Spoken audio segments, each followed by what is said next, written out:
The plan provides a strategic framework to realize our vision, to plan and finance our priority projects, and to monitor results on the ground.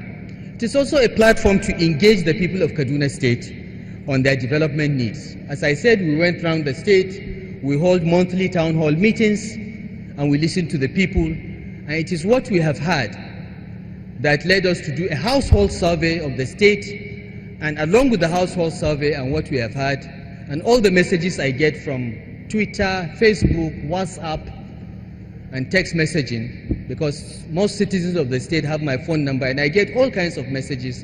Sometimes I get abused as well, but that comes with the territory. But putting all this together, we came up with this plan that I'll just zip through as quickly as possible. We are focusing on 4 strategic areas. The first is economic development, because we believe economic development is at the root of everything.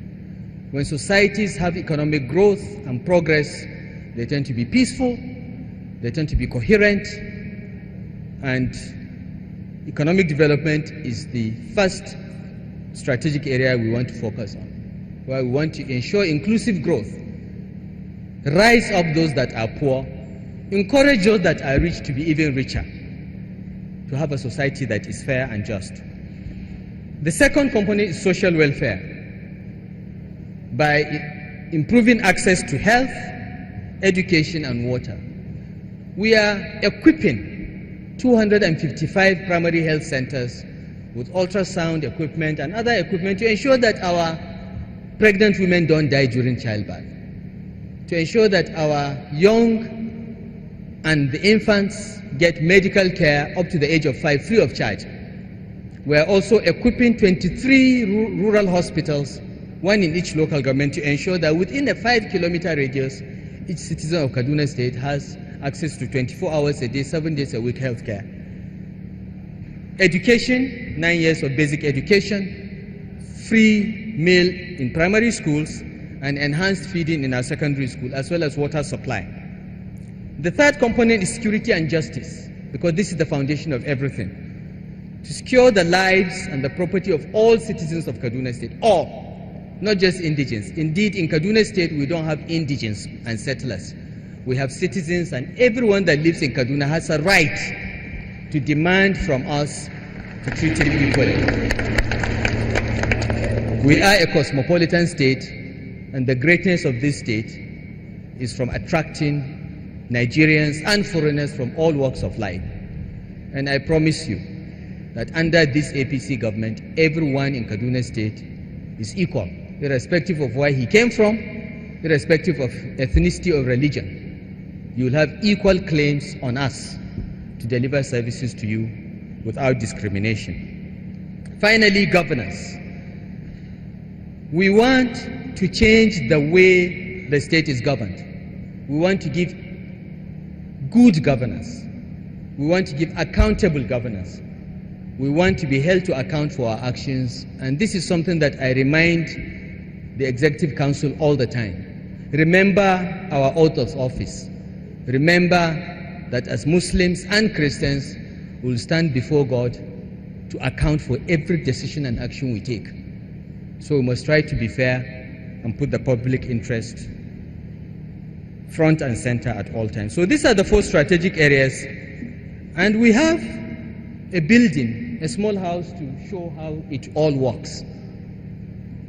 Economic development on the left, social welfare on the right, on the 2 foundations of security and justice, as well as governance. It is the quality of governance we give in this state, the examples we give, that will determine the tone of the society. I constantly remind our commissioners and permanent secretaries to dress modestly, to connect with the people. We don't have long convoys in Kaduna. We don't have people going around with security in Kaduna. We want, as your leaders, to look more like you, not different from you. We think this is important to connect to the community. So governance and security and justice are the foundation of this building that we hope will provide economic empowerment on the one hand and social welfare on the other. So how are we going to get there? We hope with the support of the between 8 to 10 million people that live in Kaduna State to get to the end of this plan. It can only work if there is strong ownership, first by the ministries, departments and agencies that will deliver on it, and second by the local government councils that are at the grassroots.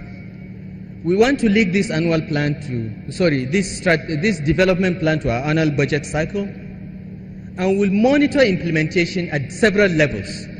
In my office, in the governor's office, we have formed a results delivery unit. And in each ministry, each commissioner has a monitoring and evaluation unit so that he monitors results of what is in the plan and the budget. And each local government area has also been directed, each local government chairman must have a monitor and evaluation unit whose job is to monitor the implementation of programs and feedback. But more importantly, we believe in the effective devolution of responsibilities and funding decisions to local government areas and LGAs. We have found that the state government is doing too many things that ought to be the purview of local governments. We think the local government should manage our forests. We believe the local government should manage our fire stations, because we can't sit in Kaduna and manage a fire station in Kafanchan. It's too far away. We believe that our local governments should not only manage our slaughter slabs and markets, but should also take over adult education and so on and so forth. So we are redesigning the local government system entirely to devolve more responsibilities to the local government. But with more responsibilities, we'll also give them more funding. And with the new revenue generation strategy we have in place, all our local governments will be viable, will have resources to be able to execute their jobs. And Kaduna State government is one of the few governments in the country that we know that does not touch a kobo of local government funds. We give all our local governments their money. We do not have any need for their money. Indeed, we contribute part of our revenues to them, and we give them a free hand to spend their money, but in alignment with the overall development strategy of the state. So this is how we think the plan will be realized, and the next chart shows how it will work, really graphically. The executive powers of the state are vested in me. It's scary, but I try to share it with as many people as possible, like the Deputy Governor, our State Executive Council, as well as our public service, which is headed by our very, very committed and competent head of service, Mrs. Onazi. We have a 34-member State House of Assembly, which checks us, ensures that we're on page, gives us suggestions, because in many ways they are more accessible to the people than we are in the government house. So we listen to them, we interact with them regularly, and as I have said, I think it's the most efficient, effective, and proactive State House of Assembly in the country because of what they have achieved. 12 bills in 9 months. I think it's a world record. And we thank you again, Mr. Speaker. Then we have our 23 local government areas. Now, 8 out of our 23 local governments are currently not viable in the sense that their level of revenues is lower than their fixed costs, personnel costs, teacher salaries, and so on and so forth. So every month they struggle, 8 local governments, mostly the urban local governments of Zaria, Sabongari, Kaduna South, Kaduna North, Kaura, Lere, surprisingly, and a few others. But we are putting a framework in place that will make them viable by God's grace before the end of this year. But in that period, in the interim period, we'll do our best as state government to support them to deliver on the people. So the entire administration is involved in this. Every arm of government is involved in this plan, and we hope that in the implementation framework, the strong ownership by all arms of government, all MDAs will help. The State Executive Council will be ultimately responsible for the implementation of the plan and will be regularly monitoring implementation. Then we have a State Implementation Committee which will be chaired by commissioners on a rotational basis. So every month, if we are looking at the implementation of agricultural programs, for instance, the Commissioner of Agri will chair a meeting of all commissioners to give a brief on what's going on and get suggestions and feedback from his colleagues in the Executive Council.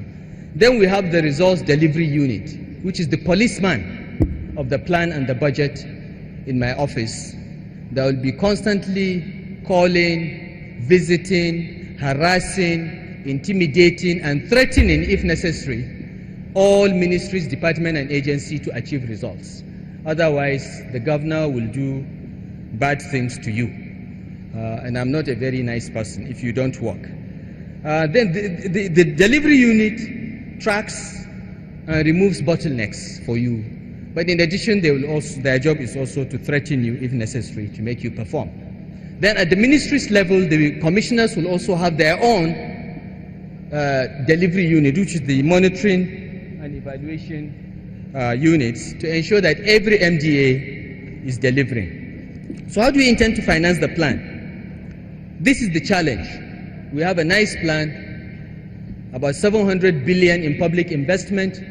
We're expecting over 800 billion in private sector investment. So over the next 5 years, we expect to see about 1.5 trillion in public and private investments in Kaduna State.